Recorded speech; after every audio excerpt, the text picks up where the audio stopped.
Hi everyone and welcome back, it's Vicky here and today we are playing with my favorite picks from the March release by Waffle Flower.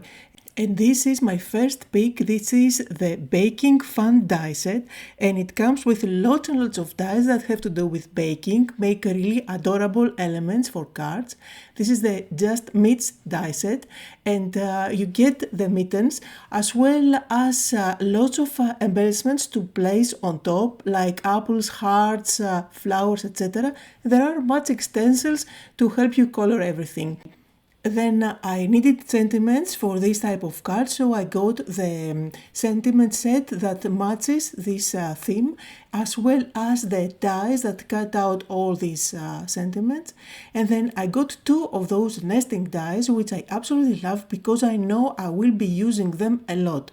So with the dies and the sentiments that I got for baking, I know I will have fun and it's lovely to have them on my stash, but I know that these nesting dies are a great value for money because I will be using them again and again to create my backgrounds and even shaped cards if I want, windows, shaker cards, so many ways that I can use those. So I think that these are great value for money. I'm going to start for my first card and I'm going to create a shaped card actually.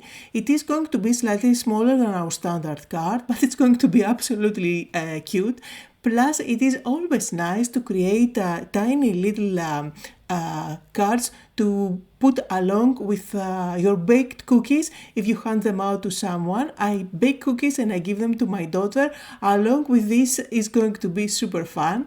So I just cut out the largest of those postal stamp dies twice. Then I just scored up at the top. It can be half an inch, for example. It's really up to you. Then I added glue on that scored flap and I'm going to place the top panel on top. This way I will end up having a lovely shaped card. And now that my card base is ready, I am going to go ahead and create the top panel. Now for the top panel, I'm going to use one of the rectangle dies that come in that same set. And this is going to fit inside my card base. And leaving a little bit of a border all around, I'm going to do some inking and I'm starting with a pale pink color. Now of course you can follow the same exact design and just switch colors. I thought that it would be fun to play with different shades of pink, white and maybe add a little bit of red on top, so that I end up with a couple of designs for my two cards that are very clean and simple and super cute at the same time. I did combine two shades of Distress Oxides, a lighter and a darker pink, and I went for that ombre effect, which is absolutely beautiful for a background. I'm also using the darker shade of pink.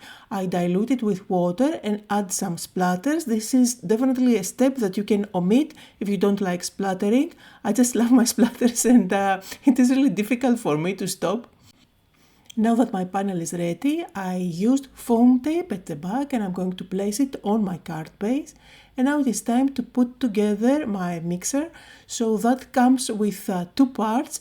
I did cut out the bottom part from silver cardstock and the top I just went with white because I wanted to keep my color combination in white, pink and a touch of red. But think of all the color combinations that you can go with to decorate this. You can go with teal, I think with orange, really bright colors would really pop on top of the card. Now it's time to put my little card together. I stamped and cut out my sentiment from the sentiment I showed you in the beginning. I am going to finish it off in a bit by adding some contour liner dots, but first I'm going to make my second card. And for this one, I will use as my focal point one of the meats. You can definitely use both of them. There is a left and a right one. I will use the same color combinations for my card and here are the elements that I'm going to use. So this is from the nesting dies. This label is great as a backdrop and I think it is where I'm going to build my composition. So first I'm going to ink up the label, and again I'm going to repeat what I did for the first card. So just by repeating the same steps you create something different, but pretty much the same thing, so they are going to be great as a little set. I am starting with my lighter color, and again I will go for the ombre look where I'm inking up the label but not going all the way to the other edge.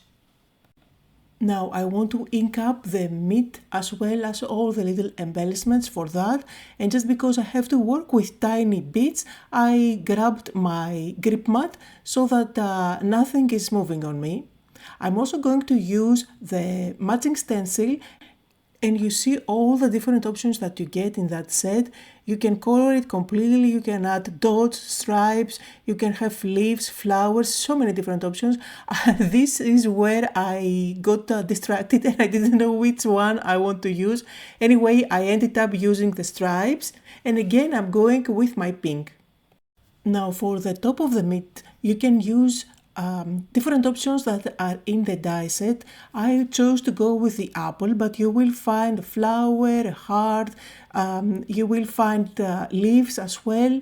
I am going to go with the apple, and there are two parts for the apple, so for one of them I'm just going to ink it up with a bright green, and then the apple, of course, red. I'm just going to glue these pieces together with a dab of glue, and then this is going to go on top of my mitt just by using a little foam square at the back. And it is going to end up looking super cute, absolutely adorable. Now there is one more piece for the top, and this is great if you want to use a different color of cardstock here. I'm just going to use that trim as it is white, but at the same time by sticking that on top, it is going to give some dimension, so it looks even more finished. I will use foam tape at the back, but first let's work on the card base. For that I wanted to go with a white card base, but I need to add a little bit of texture, so I'm going with this plate. After running it through my die cutting machine, hopefully you can see the beautiful detail that it gives, and it matches the stitching on my mitt as well as on the label. Now I'm going to add my sentiment. Again, I'm going to use the same stamp set. And I picked the sentiment that says, "You bake me smile." Absolutely adorable. And you can see both the cards next to each other and how lovely they match together.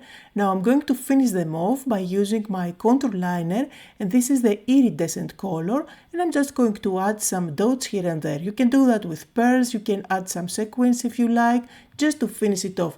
And of course the difficult part here is deciding where you are going to add the dots. So these were the cards for today. I hope that you had fun, that you got inspired. Down below in the description you can find links on where you can get the new release along with coupon codes where they are available. Thank you all so much for joining me, and I'll see you all next time.